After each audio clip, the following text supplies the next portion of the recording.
Mas eu quero estar lá para ver a hora que tudo der errado. Para nós vai ser um desperdício de tempo e... Confira agora o resumo da novela A Terra Prometida, terça 9 de janeiro, no capítulo de hoje.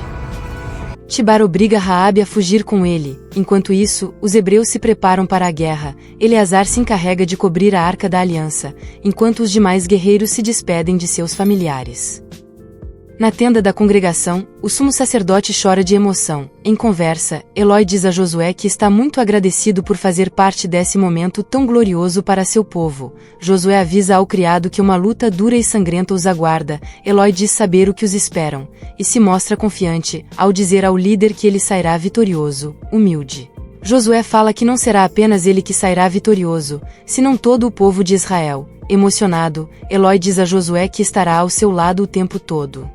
Como o mais fiel dos servos, a sós, Josué ora a Deus, e diz que nesse momento as únicas coisas que lhe vêm à cabeça são as palavras que ele ouviu após a morte de Moisés. Em seguida, Josué recorda de quando Deus falou com ele pela primeira vez, e disse que estaria sempre com ele. Josué diz para si, que foram tantas lutas, problemas e inseguranças que não sabe como chegou até ali. Mas quando se recorda das palavras de Deus que é o Senhor dos exércitos que guia Israel, então se recusa a crer em uma possível derrota.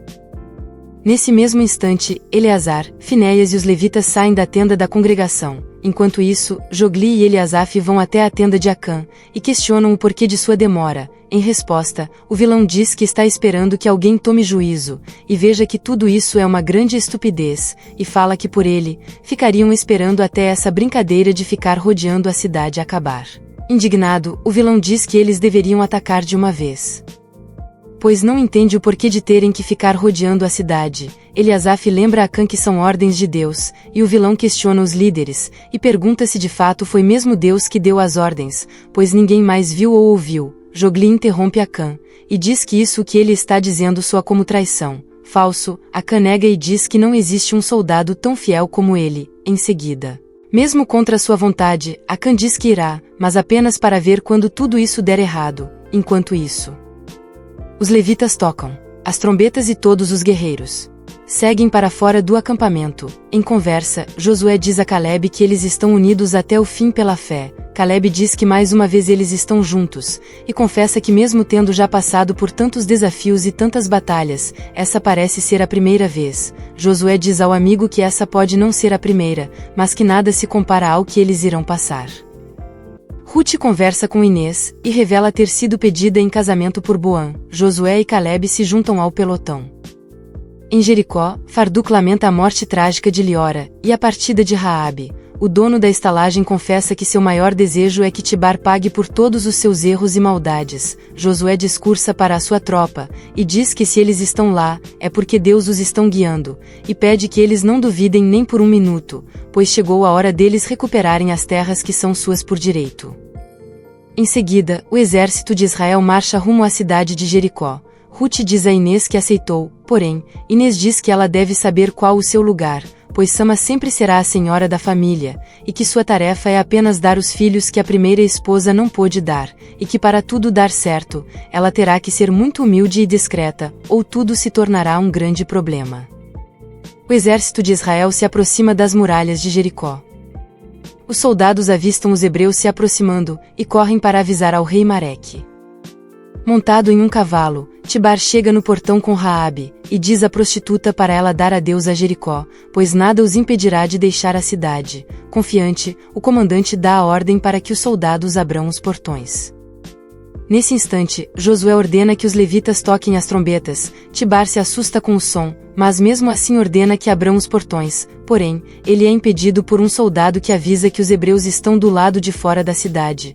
Para a felicidade de Raabe, Josué e os demais começam a rodear a cidade. Livana diz a Jéssica que Maquir tentou lhe dar um chá para abortar a criança. Jéssica fica abismada com a atitude do rapaz. Abalada, Livana diz que aquele rapaz doce que ela conheceu nunca existiu, pois ele só queria se aproveitar dela. Jéssica pergunta como ela irá resolver sua situação, e Livana diz que Rune assumiu o seu filho. Em Jericó, Tibar e Raabe avistam tudo do alto da muralha. O comandante diz que se eles se aproximarem mais um pouco é para atirarem, e ordena que todos os arqueiros tomem suas posições. Tibar afirma que eles nunca conseguirão entrar na cidade. Raabe pergunta se ele tem mesmo certeza disso, pois eles conseguiram atravessar o rio Jordão, e que parece que o Deus deles é muito poderoso. Tibar se enfurece, e diz que ela não deve duvidar da força de suas muralhas, e nem de seus deuses. Em seguida, Tibar diz que se descobrir que ela gosta desses hebreus ou de seu Deus ele a matará. Tibar leva Raabe para o esconderijo e amarra. Ele diz que assim que acabar com os hebreus irão embora. No palácio, Mareque se desespera com o som das trombetas, e pede que Merodach fale com os deuses. Calese aparece e exige que matem todos os que estiverem por trás desse barulho. Em seguida, Tibar aparece e diz que se trata dos hebreus. Para o desespero de Mareque, furioso, o rei parte para cima de Merodach, e pede que ele explique como isso foi acontecer, e para que serviu as oferendas e sacrifícios que eles fizeram. Mareque pergunta a Tibar o que os inimigos estão fazendo. Tibar diz que por enquanto eles estão apenas dando voltas em torno da muralha. Mareque diz que pelo menos eles terão tempo para pensar em uma estratégia. Tibar o alerta e diz que não será por muito tempo, pois com Jericó sediada, logo eles ficarão sem alimentos, e que os mercadores não poderão entrar ou sair da cidade. Mareque se desespera e diz que eles precisam se precaver, e ordena que o comandante confisque água e alimentos da cidade para abastecer o reino e os soldados. Tibar pergunta como ficará o povo, e Mareque diz que essa gente já está acostumada a passar fome, e que antes o povo que eles. No comércio de Jericó, Cadmo e outros soldados começam a confiscar todos os alimentos e água. Enquanto isso, Mareque se mostra preocupado com a possível invasão dos hebreus e Calese o tranquiliza dizendo que eles ainda têm a ajuda de Durgal. Tibar diz que se eles vierem, juntos eles deverão esmagar os hebreus. Mareque pede que o comandante seja mais positivo, pois não tem dúvidas de que o seu grande amigo está chegando armado até os dentes para lhe ajudar. Porém, Tibar diz que Arauto ainda não voltou, e pergunta se o rei não acha estranho. Enquanto isso no reino de Ai, Arauto suplica ao rei Durgal que o deixe viver. Yusuf diz ao rei que se Mareque não receber nenhuma resposta ficará claro que o reino de Ai está rompendo o acordo de aliança, e que isso poderia se tornar uma guerra violenta. Jéssica diz que essa sim foi uma prova de amor e pede que Livana dê uma chance ao rapaz, pois são poucos os que fariam isso no lugar dele. Livana diz que não acha justo fazer isso com Rune, pois não o ama. Jéssica diz à amiga que o amor também se conquista e se aprende. Em seguida, Laila aparece e chama as moças para se unirem às outras mulheres na tenda. Urias fica desesperado ao saber que os hebreus estão prestes a invadir Jericó, enquanto que Nobá se alegra. O irmão de Raabe tenta ir atrás da irmã, mas Urias não permite. Tibar leva comida e um soldado para vigiar Raabe.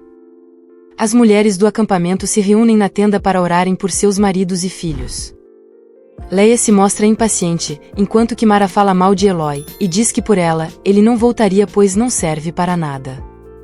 Samara tenta acalmar Leia, enquanto que Mara diz não ter tanta certeza da vitória dos hebreus, pois tem suas dúvidas se de fato Josué é a pessoa mais indicada a guiar o povo. Enquanto isso, Durgal diz que deseja que Mareque e Calese tenham uma morte bem dolorosa, e volta a dizer que não irá colocar seus soldados em perigo por Mareque. Camira alerta o irmão, e diz que caso Jericó saia vitorioso, eles estarão em problemas, mas Durgal diz que não os ajudará, e caso eles ganhem, dirá que mandaram uma mensagem positiva por Arauto, mas que no caminho ele foi devorado por um leão, e que nunca receberam uma resposta.